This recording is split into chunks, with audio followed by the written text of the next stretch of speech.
Corona ভাইৰাছে কেনেদৰে গোটেই পৃথিৱীতে এক সন্ত্ৰাসৰ সৃষ্টি কৰিছে আপুনি দেখিছে। এই কৰোনা ভাইৰাছৰ পৰা হাত সাৰিবলৈ আমি বিভিন্ন ধৰণৰ মাস্ক, চেনিটাইজাৰ আৰু ফেচ শ্বিল্ড ব্যৱহাৰ কৰিছোঁ। কৰোনা ভাইৰাছ যাতে আমাৰ দেহত প্ৰৱেশ কৰিব নোৱাৰে ইয়াৰ বাবে আমি মুখ আৰু নাক মাস্ক আৰু ফেচ শ্বিল্ডেৰে ঢাকি ৰাখিছোঁ। কিন্তু আপুনি এটা কথা লক্ষ্য কৰিছেনে? কৰোনা ভাইৰাছ সোমাব নোৱাৰাকৈ আমি কাণৰ ছিদ্ৰটো কোনো ধৰণৰ মাস্কেৰে ঢাকি ৰখা নাই। কিন্তু কিয়? কৰোনা ভাইৰাছ কি আমাৰ কাণেৰে সোমাই যাব নোৱাৰে নেকি?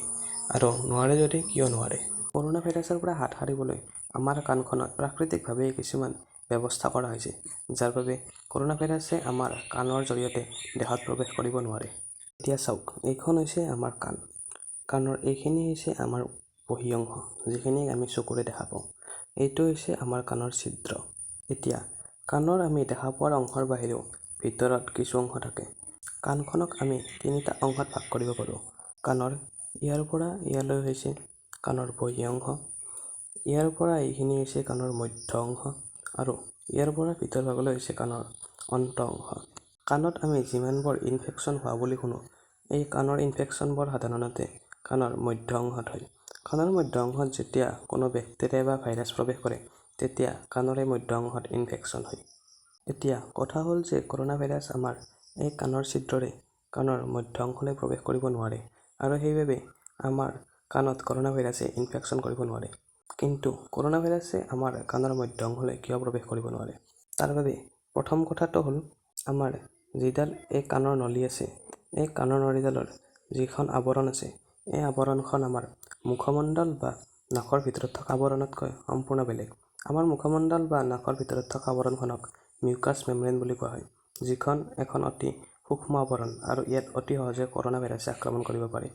কিন্তু আমাৰ কাণৰ নলীত থকা এই আৱৰণখন কোনো ধৰণৰ মিউকাছ মেমব্ৰেন নহয় আৰু সেইবাবে ইয়াত কৰোনা ভাইৰাছে আক্ৰমণ কৰিব নোৱাৰে।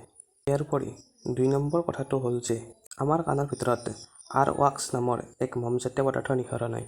এইখিনি হৈছে আৰ-ৱাক্স আৰু এই আৰ-ৱাক্সৰ বাবে আমাৰ কাণৰ ভিতৰত যিমানবোৰ ধূলি বালি প্ৰৱেশ কৰে, এই সকলোবোৰ আৰ-ৱাক্সত লাগি ধৰে আৰু পৰৱৰ্তী সময়ত কণা মেকুৰী হিচাপে ওলাই যায়।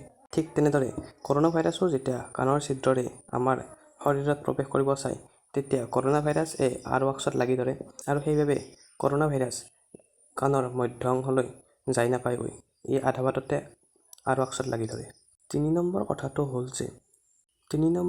হ'ল যে এইখনক আমি কাণৰ পৰ্দা বুলি কওঁ বা ইংৰাজীত আৰ্ট ড্ৰাম বুলি কোৱা হয়।